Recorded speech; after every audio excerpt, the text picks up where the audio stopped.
Hello, it is that time of year again. The 2023 playoffs are officially here. Well, sort of at least, because the play-in games actually start tonight, which I am definitely in the camp of that is not the playoffs yet. Play-in doesn't count as playoffs. It's like an in-between the postseason and the regular season. But nevertheless, it's going to be fun to have some games that really mean something for the first time in a little while. I know coming down the stretch of the season, last couple games, for some of these teams, especially the ones that were, that did end up in this play-in bracket, the games mattered for them a lot. But if you're not new around here, then you should know that I am a big Nuggets fan, and the way that the Denver Nuggets closed out the season was not very competitive at all. Not a great showing, but, makes a little bit of sense because we've had injuries wreck our roster going into the past two postseasons now. And so this time we took more of the approach of no way we're having any injuries, having anybody get hurt. Let's just keep it safe, take it easy down the stretch of the season, especially since we have that first seed basically locked up. We almost lost it, but we did end up keeping it. We ended up with 53 wins when we probably should have got more like 58 to 60, just looking at it post All-Star, what record we should have had coming down the stretch. But yeah, I thought I might make this somewhat of an annual tradition to do my playoffs bracket, give you my predictions, even though I think every year now it's like getting harder and harder almost. Not necessarily harder and harder, but for a while now it's been extremely difficult to actually predict things in the NBA. It used to be much more easy, which is just sort of funny with the timing of when I began to cover the NBA and began to, make predictions like these is right when things became a lot less predictable. But I definitely wouldn't trade it to go back to the way things were before, because I enjoy this as a fan of basketball much more, where there's parity across the league. A bunch of teams are competitive. Every roster has a good amount of talent on it. Anybody can beat anybody on any given night,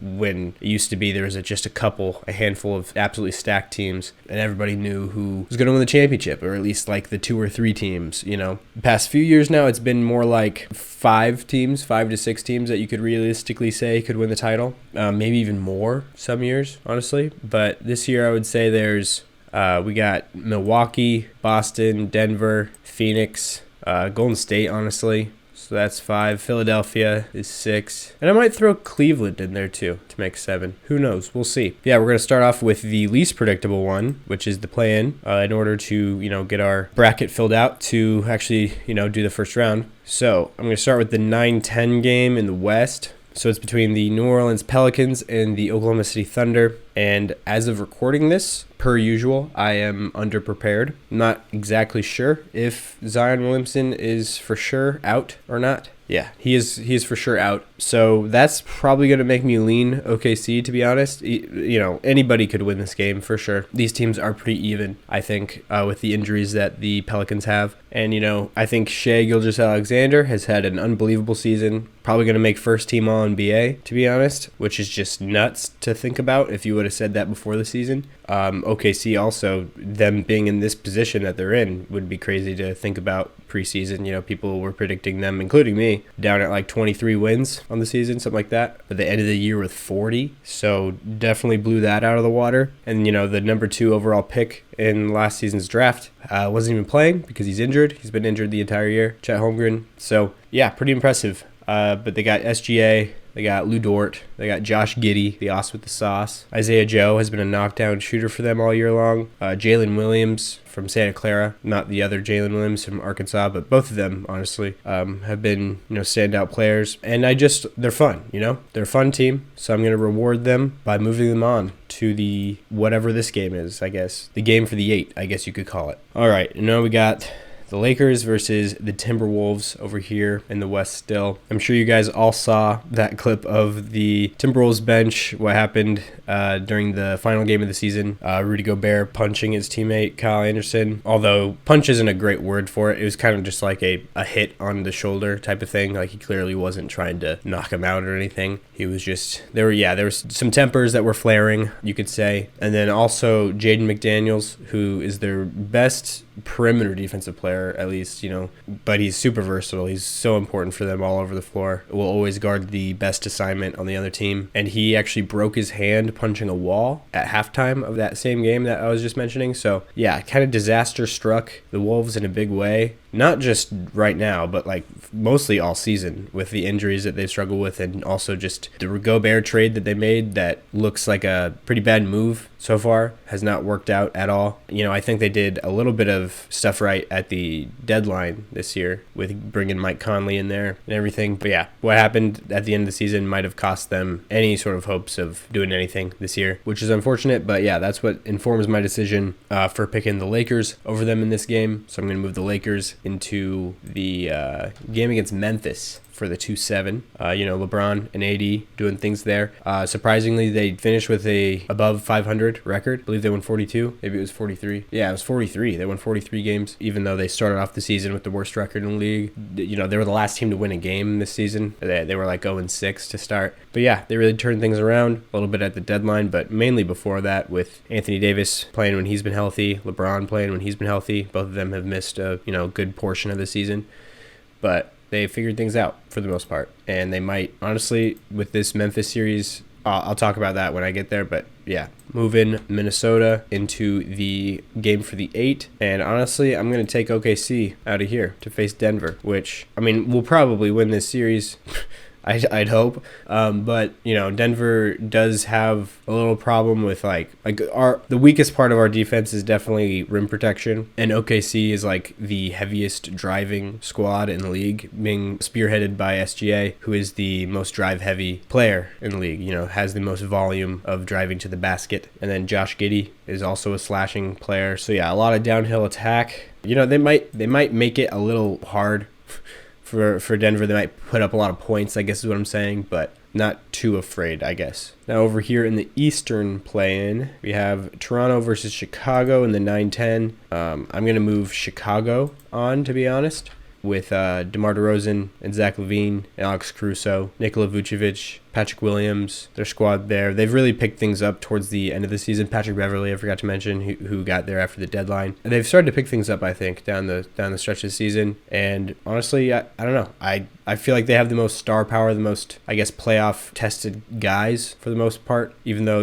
Toronto does have some of those guys still too, with Fred VanVleet and Pascal Siakam. But yeah, I'm leaning Chicago on that one. And then Miami, Atlanta. This isn't even a question. I'm definitely going with Miami. So Miami faced Boston in the 2-7, which is, that's going to be fun. Miami and Boston have played a lot of series the past several years. They always seem to match up in the playoffs at some point, and it's always a classic. So I think, this is the most outmatched Miami's ever been in recent years. So might not be quite as good this one, but for old time's sake, we got Boston versus Miami. Atlanta will move into the game for the 8. The reason why I chose Miami over Atlanta, I guess, Miami has much better defense, and Jimmy Butler, in the playoffs is just takes things up to an extra level for sure. Bam Adebayo and Tyler Hero, I think, will be able to be good contributors. Kyle Lowry also very playoff tested. And then Atlanta has been struggling with things all season with their locker room and their coaching staff and stuff like that. They have a new coach in there now with Quinn Snyder, but might be a little bit too late on this one. Who knows though, honestly. They could definitely win this game. Atlanta definitely has the talent to do so with Trae Young and DeJounte Murray, and John Collins, Clint Capella, DeAndre Hunter, Bogdan Bogdanovic. They've got guys there for sure. Onyeka Okongwu. And so that is the reason why I feel like I'm going to take them over Chicago, to be honest, but yeah, feel pretty good about that, I guess. I'm taking Atlanta. So yeah, here are our first round matchups. We got Nuggets, Thunder, Suns, Clippers, Kings, Warriors, Grizzlies, Lakers, and then in the East we have Bucks, Hawks, Cavs, Knicks, Sixers, Nets, and Celtics, Heat. So in Denver, OKC, I'm taking Denver, obviously. I already kind of gave my preview on that one, so just going to move on. But yeah, I'll put the series totals here, though. I'll probably say, you know what? I'll give it 6 games. Honestly, I was thinking 5. It's either 5 or 6 is what I'll say. Should be a sweep, honestly, but the way that the Nuggets have kind of sputtered down the stretch of the season, they might use this as a bit of a tune-up before the rest of the playoffs. Who knows? And also, the Nuggets just, no matter what, every series we play has to be close. You know what I mean? Like, if we win them, at least. In series that we're favored in over past years, like, it's always just, we have to go 6 or 7, no matter what, it feels like. So, yeah. I don't know. I'm going 6 on it, I guess. Although I feel like it should probably be 4 or 5. So, yeah, Suns, Clippers.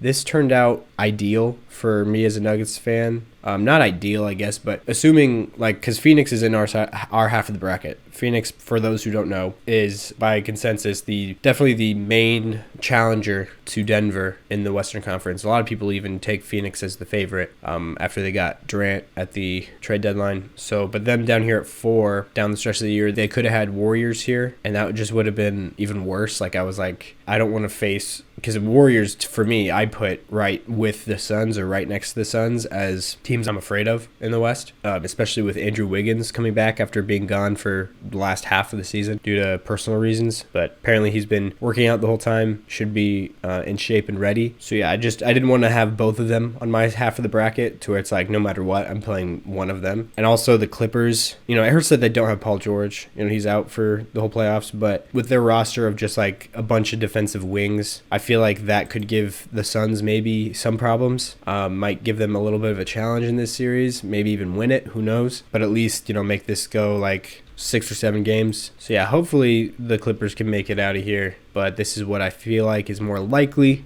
Denver and Phoenix second round matchup. This is kind of what makes me mad when a lot of people say that the Nuggets need to make it to the Western Conference Finals, at least, for this not to be a disappointment or whatever. But then at the same time, those same people say that their favorite coming out of the West is Phoenix. And it's like, okay, well, the Nuggets and the Suns are playing each other the second round, so you're choosing the Nuggets to lose second round just by going off of your basketball analysis. And so if you think the Suns are better and should win, then why? It just doesn't make a lot of sense. I don't think you can look at that as an underachievement for Denver if you think that they tactically and personnel-wise matched up poorly with the Suns, and the Suns should have won. But I digress. On to Sacramento, Golden State, which I love that Sacramento here is at the 3 seed. When their over-under at the beginning of this season was 32 wins, 32 and a half, which I knew for a fact that there was no way the Kings were going under that. The line should have been more up at like 38 is where I had it for my prediction. But they surprised even me. They finished the year with 50 wins almost, I think. 48, yeah.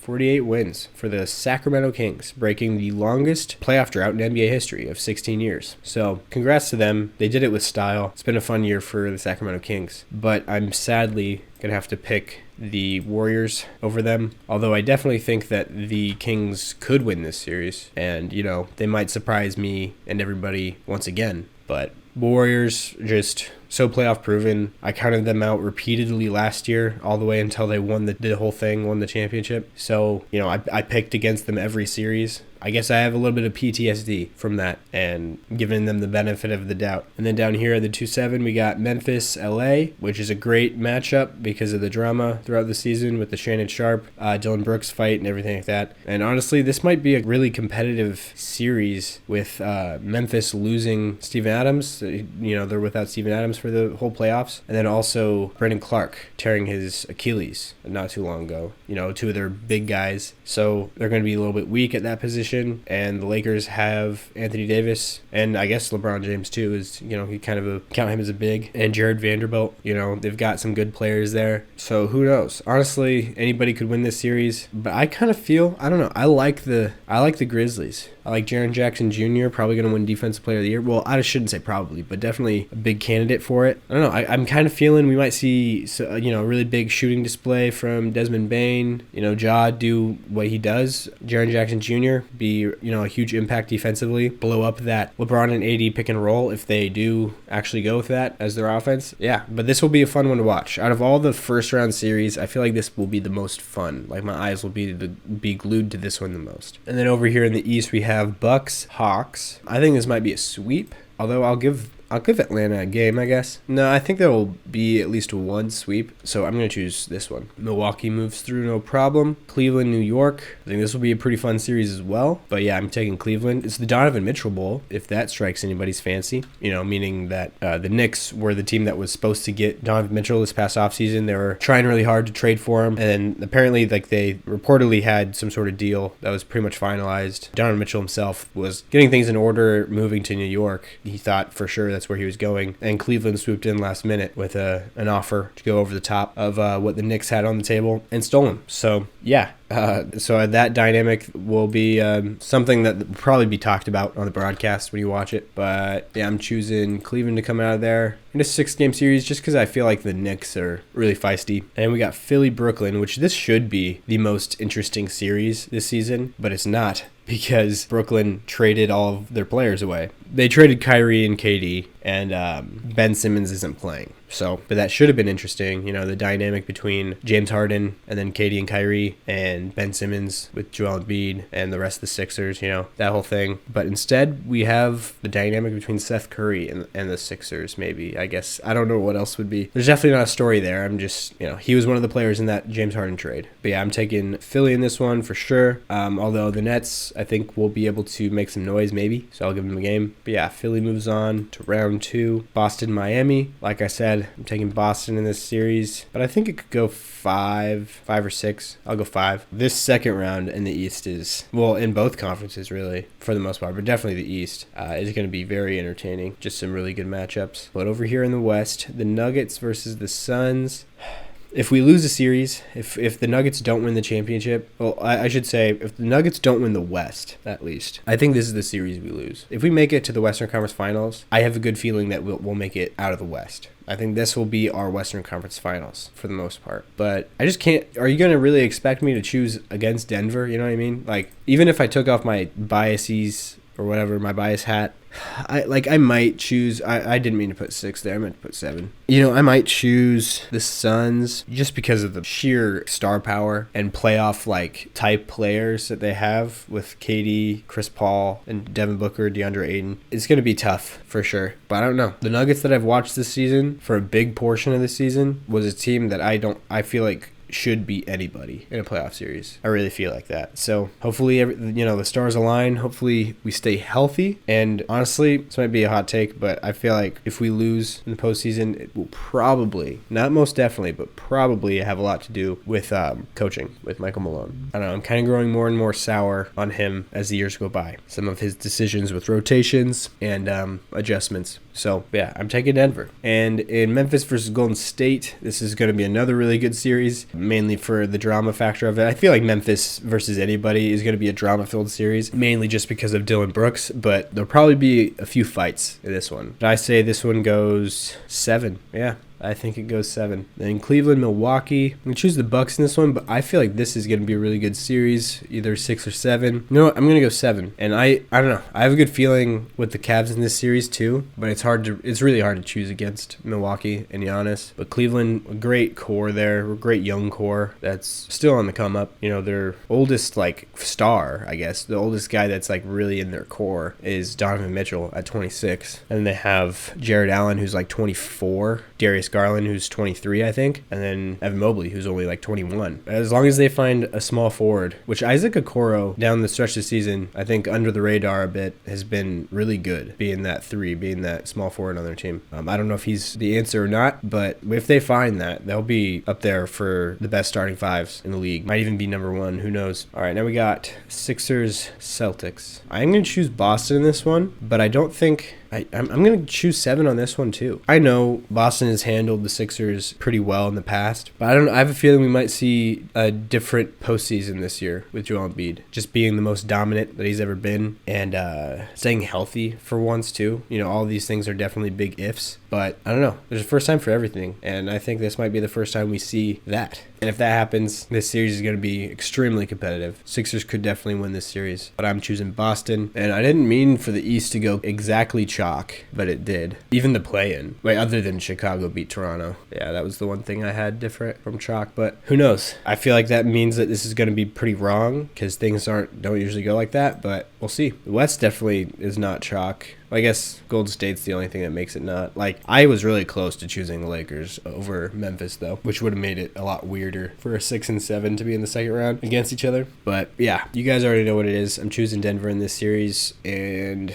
I'm going to go 6 with this one, but it could be 7, could be Golden State wins, who knows. But like I said, I feel better about our chances against the Warriors than I do our chances against the Suns. But who knows, maybe the Suns completely don't mesh at all, have issues, maybe some injuries, something like that. And so we do get past them, and then the Warriors are everything that I feared that they might turn into in the postseason. That could definitely happen too. But that's why these predictions are so hard. Over here in the East, I'm going to pick Milwaukee to edge out I'm gonna go 6 on this one actually, but definitely could see Boston winning this one too. And I know it's a homer pick, but I don't know. I wouldn't feel good with myself if I just picked against. Like, I would be very emotionally unstable, even more than usual, if I truly let myself believe that I don't think the Nuggets are going to win this year. You know what I mean? And I don't think it's blind delusion either. Like, I think it's warranted confidence, to be quite honest. Like, I understand other people choosing the Bucks or even the Suns or the Celtics. I understand that. I don't think it's crazy, but I really do think that the Nuggets have as good of a shot as all those other teams. I've seen the Nuggets play the way that they're capable of playing. I think Jokic in the postseason is going to just be on a tear. And as long as Michael Malone can stick to the correct defensive game plan to not necessarily hide Jokic on defense, but to keep him out of the pick and roll game defensively, which we've been doing all season, by the way, I think it'll work. Because that's like the biggest thing. Everybody always brings up, oh, the Nuggets defense in the postseason. And then some people who know a little bit more get more specific with it and say teams like the Suns with good pick and roll ball handlers, putting Jokic in pick and roll, they're going to eat it up all night in that drop coverage. And it's like, if you've been watching the Nuggets all this year, we played very little drop coverage. The only teams that we do play drop coverage against are teams that have pick and roll ball handlers that can't really shoot, which makes sense. So we bring Jokic up to the level of the screen and he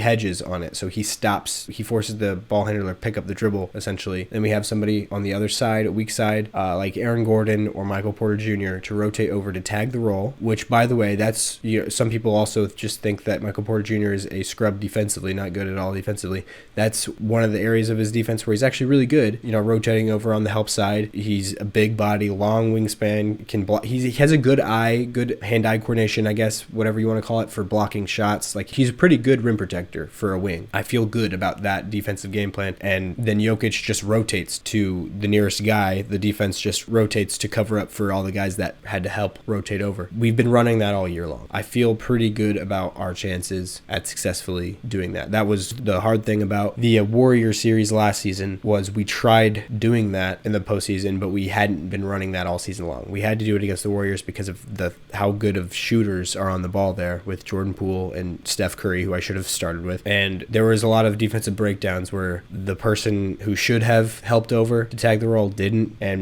people recovered with not great communication. Those types of things that comes with starting it or doing it for not very long. I think those things should be pretty ironed out at this point, with us running this as our main defensive game plan most this season. So yeah, that's why I feel better. I feel better about that specific detail, which is the detail that everybody likes to bring up with the Nuggets about why they don't think they'll succeed in the playoffs. I don't feel scared about that as other people, I guess, think I should, if that makes sense. So all of that is to say that I'm choosing the Nuggets to win the 2023 and their first ever in NBA history championship, but I'll choose it in 7 games. Why not? So there you go. The Nuggets are the winners. Feel pretty good about that. Hopefully that does happen. But regardless of how this turns out, if you watched mine last year, it didn't do very well. I chose the Bucks and the Suns, a rematch, from the season before, which both of them went out second round. But it's hard to predict these things, which makes it more fun, to be honest. But I hope you enjoy this postseason, and I hope I do too, because if I do, that means the Nuggets probably won the whole thing. But yes, thank you for watching. Stay happy, stay healthy, and I'll talk to you guys next time.